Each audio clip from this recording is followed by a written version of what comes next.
Om Swastiastu. Perkenalkan, nama saya Sawitri, NIM 2011041003, Prodi Pendidikan Guru Pendidikan Anak Usia Dini. Saya akan mempresentasikan materi tentang implikasi perkembangan bahasa anak usia dini dalam praktek pendidikan. Adapun materi yang akan saya bahas yaitu mengenai yang pertama, apa itu implikasi? Yang kedua, apa itu perkembangan bahasa untuk anak usia dini? Dan yang ketiga yaitu bagaimana cara mengimplikasikan perkembangan bahasa pada anak usia dini dalam praktek pendidikan.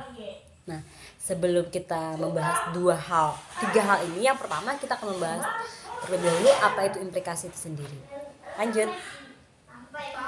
Yang mana implikasi merupakan ada sejumlah tindakan atau bidang yang begitu luas dan beragam, di mana sehingga dapat mencakup kalimat dengan bidang dari berbagai bahasa.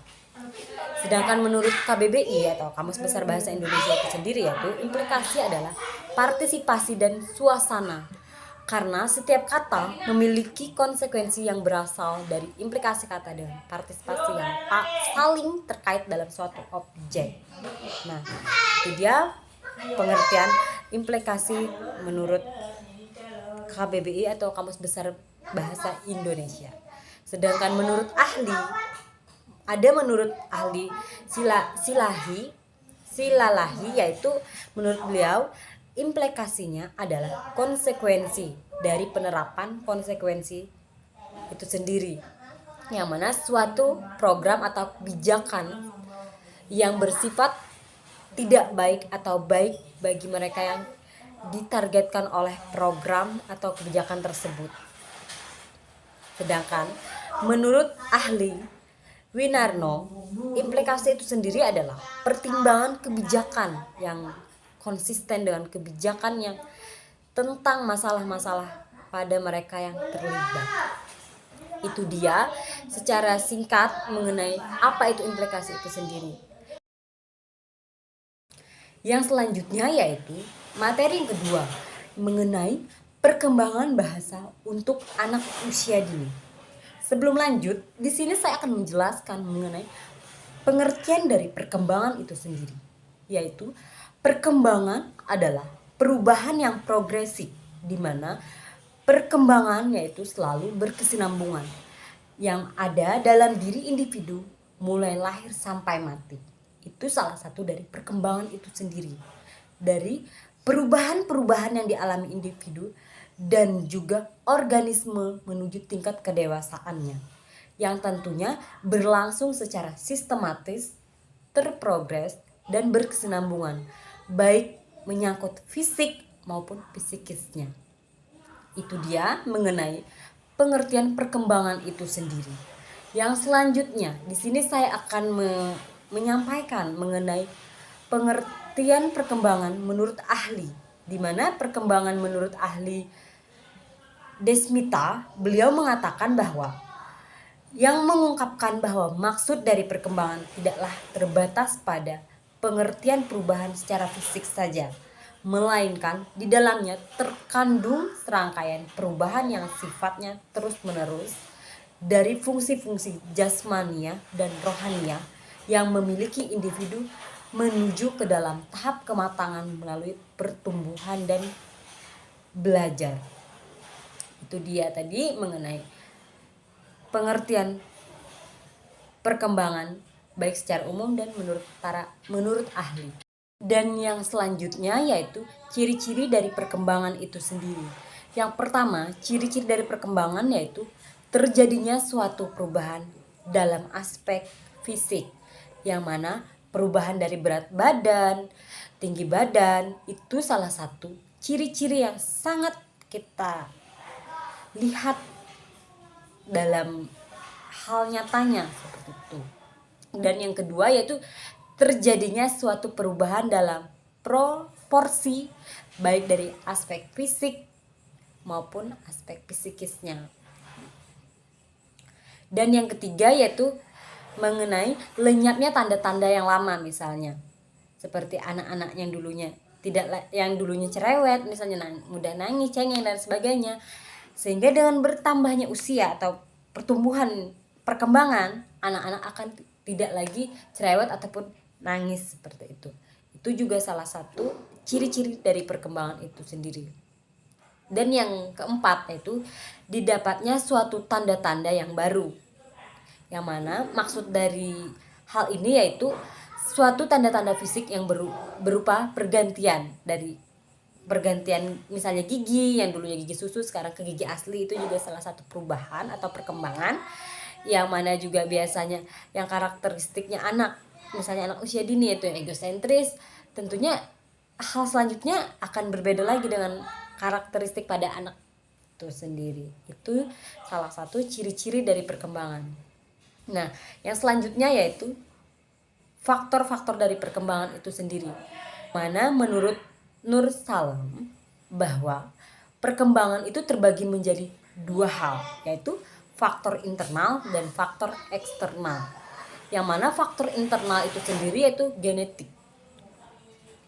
Yang dimaksud dengan faktor genetik yaitu salah satu faktor perkembangan ialah suatu faktor keturunan, yang mana secara genetik itu sendiri dari keturunan entah itu bapak ataupun ibunya. Itu salah satu faktor internal dalam perkembangan pada anak.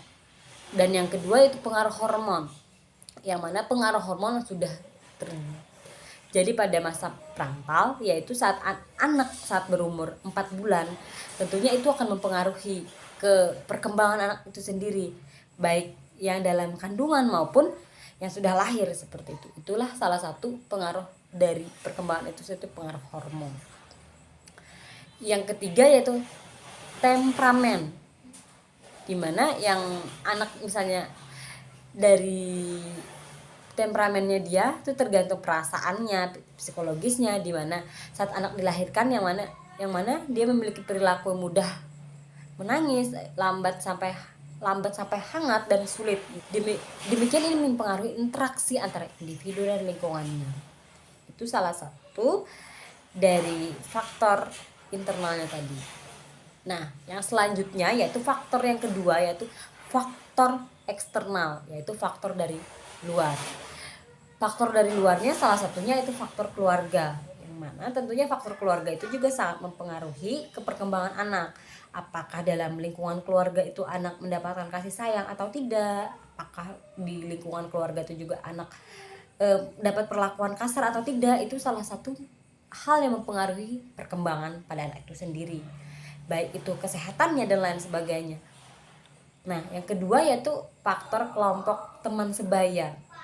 Itu juga faktor dari luar, yang mana anak itu akan mudah memahami atau tidak lingkungan sekitarnya, lingkungan pertemanannya. Itu juga akan sangat berpengaruh pada anak itu sendiri. Yang pastinya jika anak bergaul dengan anak yang istilahnya lebih aktif ataupun lumayan kata-katanya ada biasanya anak tuh yang lebih dalam bahasa itu kasar misalnya, pasti itu juga akan mempengaruhi ke perkembangan anak itu sendiri. Tentunya itu akan mempengaruhi cara bicaranya dan lain sebagainya. Yang ketiga yaitu pengalaman hidup, yang mana pengalaman hidup dan proses pembelajaran membiarkan individu untuk berkembang dengan mengaplikasikannya apa yang telah dipelajari pada kebutuhan yang perlu dipelajari. Seperti itu. Dari pengalaman atau pengalaman yang anak alami ini juga akan mempengaruhi perkembangannya. Apakah ini akan memberikan pengalaman yang baru ataupun pengalaman itu akan baik atau tidaknya, itu juga salah satu dari aspek atau faktor dari eksternal itu sendiri. Yang keempat yaitu kesehatan lingkungan, di mana tingkat kesehatan mempengaruhi respon individu terhadap lingkungan dan respon orang lain pada individu tersebut. Sehingga proses perkembangan dapat terganggu bila kesehatan lingkungannya tidak kondusif. Nah, dari sini juga salah satu faktor eksternalnya, yang mana jika lingkungannya tidak sehat pastinya juga akan mempengaruhi ke perkembangan anak itu sendiri. Yang kelima yaitu nutrisi, yang mana nutrisi itu sendiri yaitu kebutuhan anak, dimana apakah kita sebagai orang tua memberikan nutrisi yang cukup pada anak atau tidak.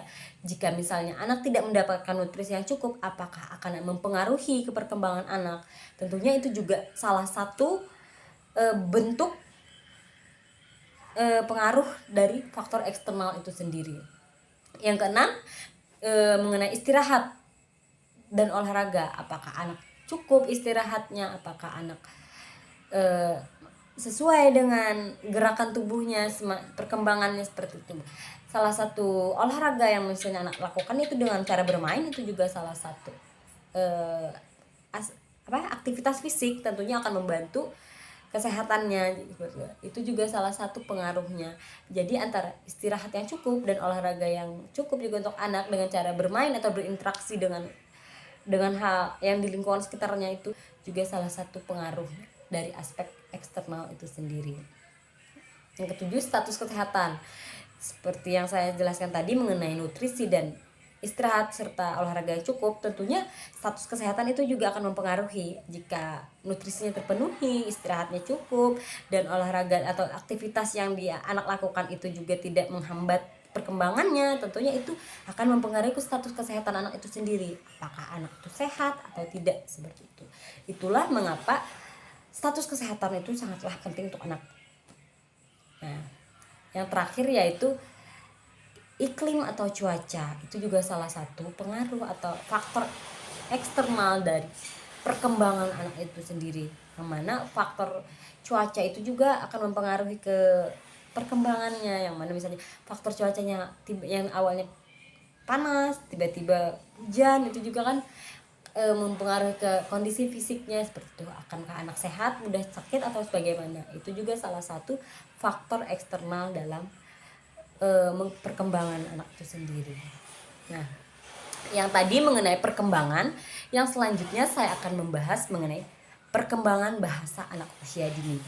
Yang mana sebelum membahas mengenai perkembangan bahasa untuk anak usia dini, hal yang paling pertama sekali kan kita bahas mengenai pengertian bahasa itu sendiri. Yang mana pada hakikatnya bahasa adalah ucapan atau pikiran yang dirasakan oleh manusia, sehingga secara teratur yang pastinya mempunyai bunyi atau suara alat untuk kita menyampaikannya. Dari sinilah bahasa itu saling disampaikan, mengutarkan seperti itu. Itu makna atau maksud dari pengertian bahasa itu sendiri. Nah, yang selanjutnya, bagaimana pembelajaran bahasa untuk anak usia dini. Sedangkan pembelajaran bahasa untuk anak usia dini itu sendiri yaitu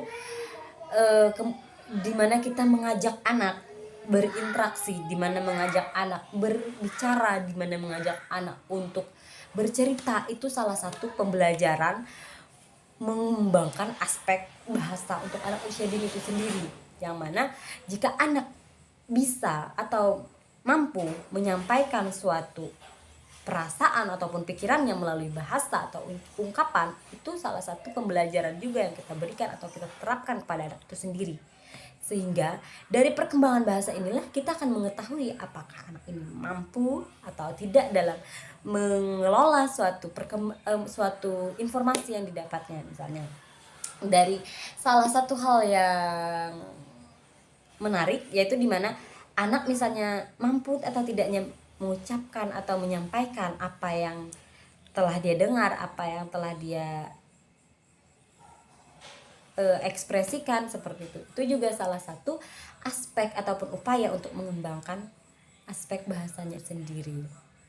Nah, selain itu ada juga tahap-tahapan dari perkembangan bahasa untuk anak usia dini itu sendiri, di mana tahap yang pertama yaitu tahap meraban, yang artinya selama bulan-bulan awal kehidupan bayi pastinya ada yang menangis, mendengkur, menjerit, dan tertawa. Itu salah satu tahapan yang pertama yaitu tahapan meraban atau pralinguistik, yang mana dari pertama-tama dari 0 sampai 0,05 tahun.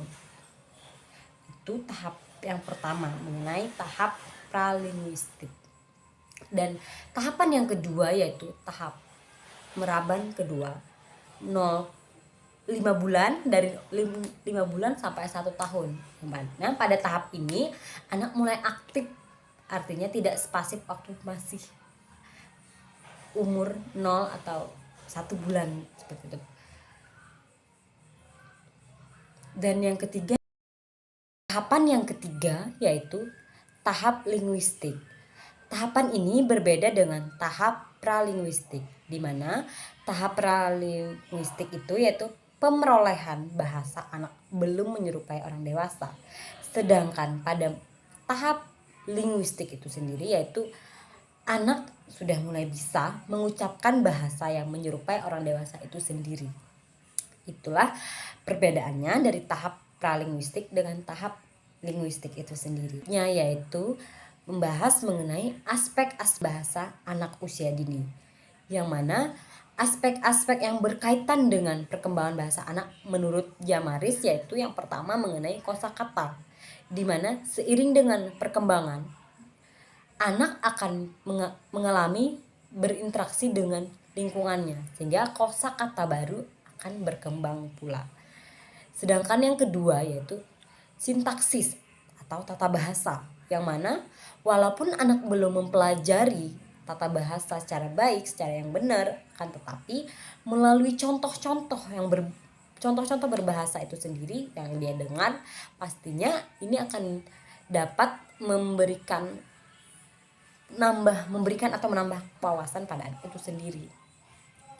Sedangkan yang ketiga yaitu semantik, yang mana maksudnya yaitu penggunaan kata sesuai dengan tujuannya. Sedangkan yang terakhir yaitu karakteristik kemampuan bahasa anak usia dini.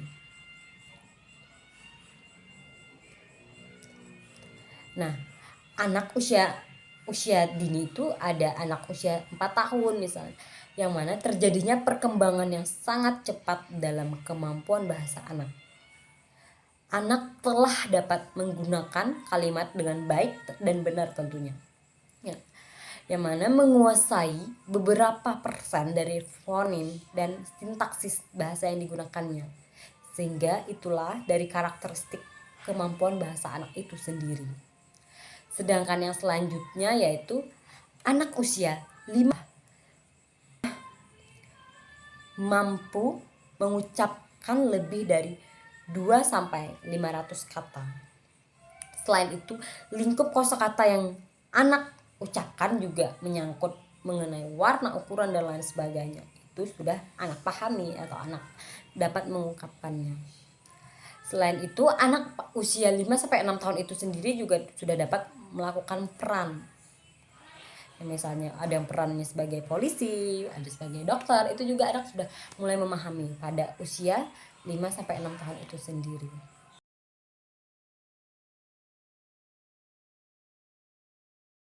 Selanjutnya yaitu tujuan dari pengembangan bahasa untuk anak usia dini, yang mana tujuan dari pengembangan bahasa untuk anak usia dini itu sendiri yaitu agar anak mampu berinteraksi dengan lingkungan sekitarnya, yang mana dari belajar mengembangkan bahasa ini anak akan bisa juga harapannya untuk berinteraksi dengan teman-teman sebayanya, dengan lingkungan sekitarnya seperti itu.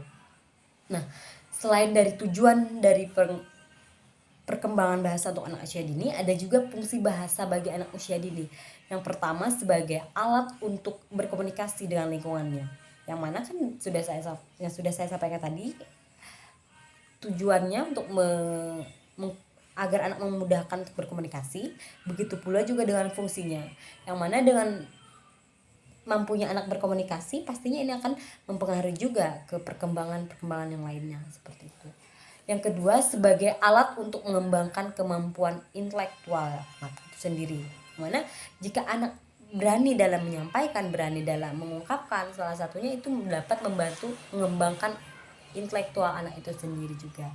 Dan yang ketiga yaitu fungsi bahasa bagian usia dini itu sendiri yaitu sebagai alat untuk mengembangkan ekspresi anak, yang mana dari bahasa inilah anak akan mampu, akan berani, akan bisa menyampaikan suatu pandangannya, suatu perasaannya, apakah dia merasa sedih atau merasa senang. Itu salah satu fungsinya dari bahasa bagi anak usia dini itu sendiri. Nah, Dan yang ketujuh yaitu faktor-faktor yang mempengaruhi perkembangan bahasa pada anak. Yang pertama faktor umur, yang mana tidak ada juga masalah ataupun kendala yang mana pada umur 3 sampai 4 tahun itu sendiri misalnya ada juga anak yang tidak bisa berbicara ataupun lambat dalam bahasanya. Itu juga salah satu faktor yang mempengaruhi dari perkembangan bahasa itu sendiri, yang mana misalnya anak umur 4 sampai 3 tahun itu tuh anak masih belum berani atau ada mungkin ada merasa malu atau memang juga orang tuanya jarang untuk mengajak anaknya berinteraksi, atau juga bisa jadi anaknya itu emang ada permasalahan seperti itu. Itu juga salah satu faktor dari perkembangan bahasa untuk anak usia dini itu sendiri.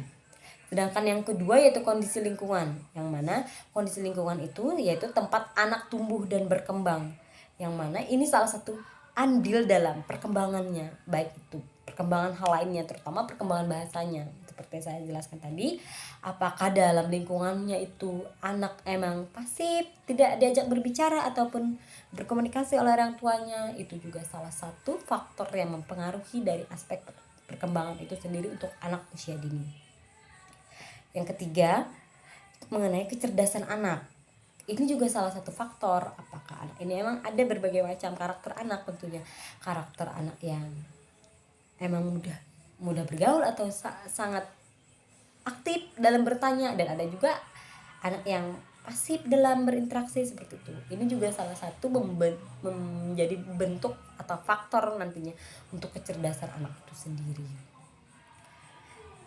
Nah, selanjutnya tadi sudah saya jelaskan mengenai faktor-faktor yang mempengaruhi dari perkembangan bahasa untuk anak usia dini. Yang ke-8 yaitu tingkat pencapaian perkembangan bahasa untuk anak usia dini. Yaitu yang pertama, tingkat yang harus dicapai atau pencapaian yang didapat anak itu yang pertama memahami bahasa. Dimana memahami bahasa itu sendiri yaitu anak diharapkan mengerti beberapa atau maksud dari perintah secara bersamaan. Misalnya salah satu contohnya perintah, coba ambilkan benda yang ada di atas meja. Dalam artian benda di atas meja itu apa, misalnya benda apa, misalnya coba sebutkan, kayak misalnya mengambilkan benda yang ada di atas meja yang berwarna hitam misalnya. Itu kan salah satu perintah kepada anak. Apakah anak memahami atau tidak? Itulah pentingnya dari pencapaian perkembangan bahasa untuk anak itu sendiri. Yang kedua, pengungkapan bahasa, yang mana anak dalam pengungkapan bahasa ini anak diharapkan untuk mengungkapkan atau menyampaikan, misalnya dengan ada tanya jawab, itu salah satu pengungkapan, yang mana misalnya anak diminta untuk berargumentasi atau menyampaikan apa yang harusnya dia sampaikan. Itulah maksud atau tujuan dari pengungkapan bahasa itu sendiri. Yang ketiga yaitu keaksaraan. Kenapa disebut keaksaraan? Yaitu dalam hal ini bahasa juga menyebutkan simbol-simbol, misalnya huruf apa saja, misalnya huruf A, huruf B, huruf E, itu apakah anak mengetahuinya atau tidak. Itu salah satu pencapaian yang diharapkan dalam perkembangan bahasa itu sendiri. Dan itu tadi penjelasan mengenai perkembangan bahasa untuk anak usia dini, mana ada perkembangan dan selanjutnya perkembangan bahasa untuk anak usia dini. Nah, sudah saya jelaskan tadi mengenai dua materi, yang pertama mengenai implikasi itu sendiri, dan yang kedua tadi mengenai perkembangan bahasa anak usia dini.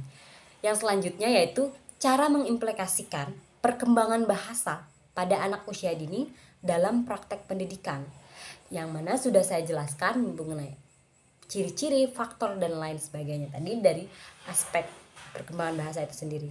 Nah, yang selanjutnya menggabungkan atau mengimplikasikan dari perkembangan bahasa dan praktek dalam pendidikan. Misalnya seperti yang saya jelaskan tadi mengenai perkembangan bahasa anak, di mana anak berinteraksi dengan lingkungan sekitarnya, di mana anak belajar untuk bersosialisasi dengan teman-teman sebayanya, tentunya itu akan membutuhkan perkembangan bahasanya. Apakah anak mampu bersosialisasi, apakah anak mampu menyampaikan atau memahami, itu juga salah satu faktornya. Lalu bagaimana cara seorang guru dalam mengimplikasikan dari perkembangan bahasa pada pendidikan anak usia dini. Misalnya salah satu contoh yang dapat kita lakukan untuk mengimplikasikan perkembangan bahasa pada anak dalam praktek pendidikan yaitu mengajak anak bercerita. Mengapa? Mengajak anak bercerita itu salah satu bentuk mengimplikasikan perkembangan bahasa, karena dari sana itu anak akan mendengarkan, menangkap informasi yang dia dengarkan itu salah satu bentuk pemahaman juga, dimana pemahaman anak apakah yang disampaikan oleh gurunya atau ibu gurunya dia tangkap atau tidak. Nah, sama juga dengan capaian yang diharapkan dari perkembangan bahasa itu sendiri. Seperti itu juga dalam mengimplikasikan perkembangan bahasa dalam praktek pendidikan itu sendiri. Apakah anak mampu memahami, mendengarkan dari apa yang diceritakan gurunya, misalnya dari bercerita, menceritakan misalnya dongeng bawang putih dan bawang merah. Lalu kita sebagai seorang guru atau sebagai seorang pendidik menanyakan kepada anak, dalam cerita yang bu guru ceritakan tadi, siapa anak yang paling baik dan siapa anak yang paling malas. Itu juga salah satu praktek yang kita lakukan dalam pendidikan. Akankah itu menjadikan suatu respon bagi anak atau tidak?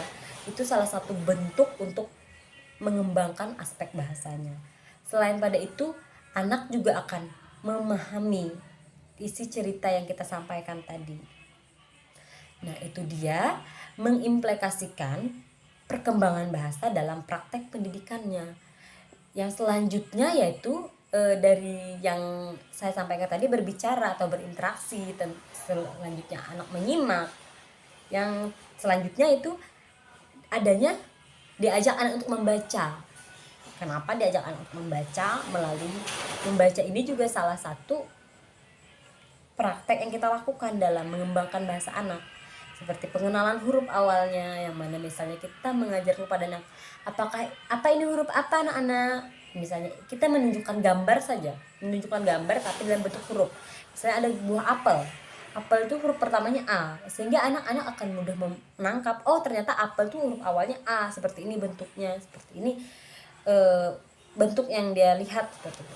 Ini salah satu juga dalam membantu untuk mengembangkan bahasa anak dengan cara seperti mengenalkan huruf tadi, sehingga dengan seperti itu anak akan belajar mengeja, misalnya A, habis A tuh apa lagi, selanjutnya akan seperti itu. Itu salah satu cara atau upaya untuk mengembangkan aspek bahasanya pada anak usia dini.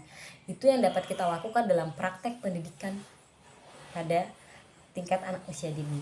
Dan yang terakhir yaitu menulis. Dalam hal ini kita mengajak anak menulis, seperti salah satu contohnya saja, memberikan media pada anak. Lalu kita tunjukkan kepada anak dari media yang kita bawa itu, misalnya ada gambar